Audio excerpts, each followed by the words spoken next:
Hello friends, welcome back to நம்ம channel. சின்னத்திரையில இருந்து வெள்ளித்திரை வரைக்கும் தன்னோட அசத்தலான காமெடியால நம்ம எல்லாரையும் சிரிக்க வச்சவர் நடிகர் ரோபோ சங்கர். கடந்த ஆண்டு அவர் நம்மள விட்டு பிரிஞ்சது ஒட்டுமொத்த சினிமா உலகத்துக்கும் பெரிய இழப்புதான்.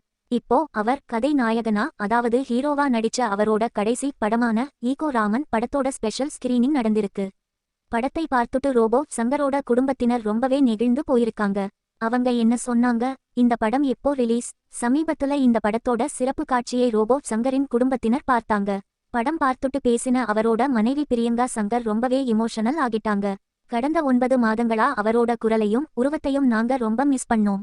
திரையில அவரை தனியா பார்க்கும் போது மனசுக்கு ரொம்ப கஷ்டமாவும் பெருமையாவும் இருந்துச்சு. ஒரு நடிகனுக்கான உண்மையான அங்கீகாரம் திரையில தனியா தெரியுறதுதான்னு அவர் அடிக்கடி சொல்லுவாரு. அவரோட கடைசி 3 நாட்கள்ல அவர் தூங்குறதை மட்டும்தான் நாங்க பார்த்தோம். ஆனா இந்த படத்தோட கடைசி 15 நிமிஷத்துல அவரோட கண்கள் அத்தனை உணர்ச்சிகளையும் காட்டி நடிச்சிருக்கு அப்படின்னு கண்ணீரோட படக்குழுவுக்கு நன்றி தெரிவிச்சிருக்காங்க.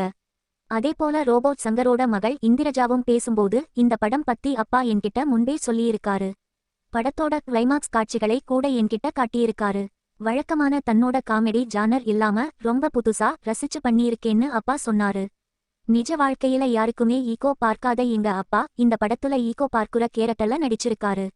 கண்டிப்பா இந்த படம் எல்லாருக்கும் பிடிக்கும் அப்படின்னு சொல்லியிருக்காங்க. இந்த ஈகோ ராமன் படம் வர்ற மே 29ஆம் தேதி தியேட்டர்கள்ல ரிலீஸ் ஆக போகுது. உத்ரா புரோடக்ஷன்ஸ் இந்த படத்தை ரிலீஸ் பண்றாங்க. எப்பவும் நம்மள சிரிக்க வச்ச ரோபோ சங்கரை ஒரு சீரியஸான ஆசிரியர் கேரக்டர்ல திரையில பார்க்க நீங்க எவ்வளவு ஆவலா இருக்கீங்கன்னு கீழே கமெண்ட்ல சொல்லுங்க. இந்த வீடியோ பிடிச்சிருந்தா லைக் பண்ணி ஷேர் பண்ணி நம்ம சேனலுக்கு சப்ஸ்கிரைப் பண்ணிடுங்க. அடுத்த வீடியோல சந்திப்போம்.